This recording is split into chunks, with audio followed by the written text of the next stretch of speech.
এবার আমি মাননীয় বিরোধী দলের নেতাকে বক্তব্য রাখার জন্য আহ্বান জানাচ্ছি।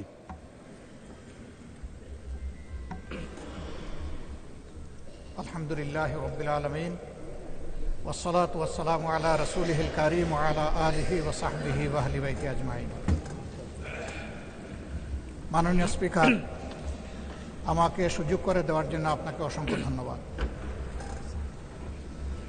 আমি সর্বপ্রথম মহান আল্লাহ তাআলার শুকরিয়া আদায় করছি। আপনাকে ধন্যবাদ জ্ঞাপন করার পাশাপাশি সারা দেশবাসী এবং বিশেষ করে আমার নির্বাচনী এলাকার সম্মানিত জনগণকে ধন্যবাদ এবং কৃতজ্ঞতা জ্ঞাপন করছি।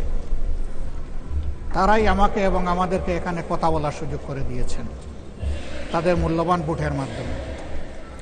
আমি গভীর শ্রদ্ধার সাথে স্মরণ করছি 47, 52, 71, 90 শাপলা চত্বরে সম্মানিত শহীদবৃন্দকে এবং ফ্যাসিস্ট আমলে 15.5 বৎসর যারা নির্যাতিত হয়ে দুনিয়া থেকে বিদায় নিয়েছেন, লড়াই করেছেন, আহত হয়েছেন, পঙ্গু হয়েছেন, আয়নাগরের বন্দী হয়েছেন, বিভিন্নভাবে যারা নিগৃহীত হয়েছেন, বিশেষভাবে আমি গভীর শ্রদ্ধার সাথে স্মরণ করছি 24 জুলাইয়ে যারা বুক চিতিয়ে লড়াই করে আমাদেরকে আজকের এই সংসদ গঠন করার সুযোগ তৈরি করে দিয়েছেন।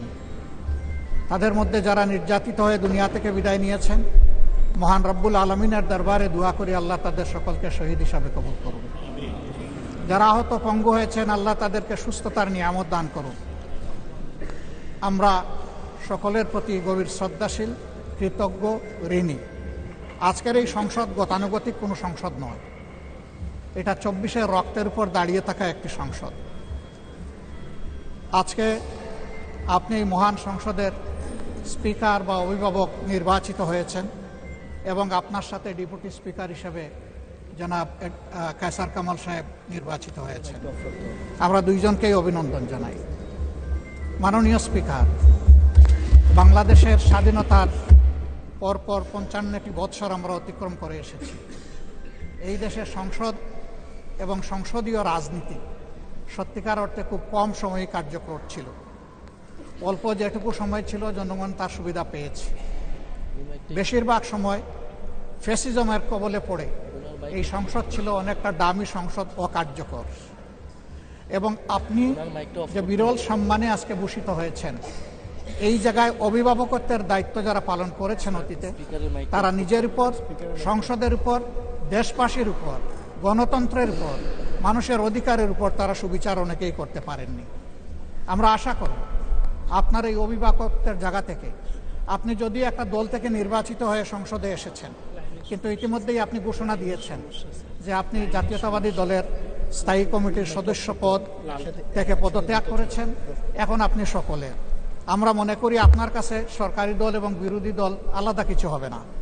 আপনার কাছে আমরা সুবিচার পাব, জাতির কল্যাণে যে কথাগুলো বলতে চাইব সেই কথাগুলো বলার সুযোগ আপনার কাছ থেকে পাব। আপনার নেতৃত্বে এটি একটি গতিশীল সংসদ হবে, এটা আমরা আশা করতে চাই। আমরা আশা করতে চাই অতীতে যে মন্দ নজির সৃষ্টি হয়েছে বিভিন্ন সময়, এটি নতুন করে আর হবে না। আজকের এই সংসদে অনেক তরুণ সদস্য এখানে আজকে এসেছেন। আমিও বয়সে একটু বেশি হলেও আমিও তরুণ। আমার জীবনে এটা প্রথমে এই সংসদে ঢোকা, সুতরাং আমিও তরুণদের একজন। সেই তরুণরা যারা এখানে প্রাজ্ঞ আছেন, অতীতে যারা এই মহান সংসদের সদস্য বারবার নির্বাচিত হয়েছেন, তাদের কাছ থেকে আমরা ভালো কিছু শিখব। আমরা অতীতের সংসদগুলোতে দেখেছি এখানে দেশের মানুষের কল্যাণ বিবেচনায় আলোচনা না হয়ে মানুষের চরিত্র হননের জন্য এখানে বিপুল সময় ব্যয় করা হয়েছে। আমি আপনাকে বিনীতভাবে অনুরোধ করব, এই সংসদ যেন কারো চরিত্র হননের কেন্দ্রে পরিণত না হয়। আপনার কাছ থেকে কেউ সামান্যতম সুযোগও যেন এই ব্যাপারে না পায়। আমরা চাই এই সংসদ শুধুমাত্র জনকল্যাণে প্রতিষ্ঠিত হবে এবং পরিচালিত হবে। আমি আস্থাশীল, গভীর আস্থাশীল, আপনি একজন লড়াকু মুক্তিযোদ্ধা, আপনি পারবেন ইনশাআল্লাহ এই সংসদকে সফলভাবে নেতৃত্ব দিতে। আমরা একটি বিষয়ে কথা দিচ্ছি, আমরা আপনাকে সমর্থন দিব, সহযোগিতা দিব, আপনার জন্য দোয়া করব। আমরা আপনার কাছ থেকে শুধু ইনসাফ, সংসদের উপর ইনসাফ করেন তাহলে 18 কোটি মানুষের উপর ইনসাফ করা হবে। কারণ রাষ্ট্রের গুরুত্বপূর্ণ 3টি অঙ্গের এটি হচ্ছে সবচেয়ে গুরুত্বপূর্ণ অঙ্গ। এই অঙ্গটা যখন সুস্থ সবলভাবে পরিচালিত হবে, বাকি 2টা অঙ্গ সরাসরি সেইভাবেই কাজ করবে। মাননীয় স্পিকার, আবারও বলি, জুলাইয়ের রক্তের উপর দাঁড়িয়ে এই সংসদ, জুলাইয়ের একটা প্রত্যাশা ছিল, একটা মাত্র স্লোগান ছিল, উই ওয়ান্ট জাস্টিস। আমি আবার এটা এখন উচ্চারণ করলাম, উই ওয়ান্ট জাস্টিস।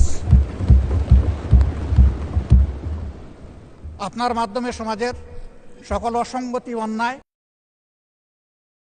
দুর্বৃত্তপনা, এটা রাজনৈতিক হোক, অর্থনৈতিক হোক, সাংস্কৃতিক হোক, এই সবগুলার অবসান ঘটবে এই সংসদকে কেন্দ্র করে। এই প্রত্যাশা ব্যক্ত করে আমি আপনার সুস্বাস্থ্য, দীর্ঘ হায়াত কামনা করছি এবং সফল নেতৃত্ব আমি কামনা করছি, যে আপনি অভিভাবক হিসাবে ইনশাআল্লাহ সফলভাবেই নেতৃত্ব দিবেন। আল্লাহ হাফিজ। আসসালামু আলাইকুম রহমতুল্লাহ।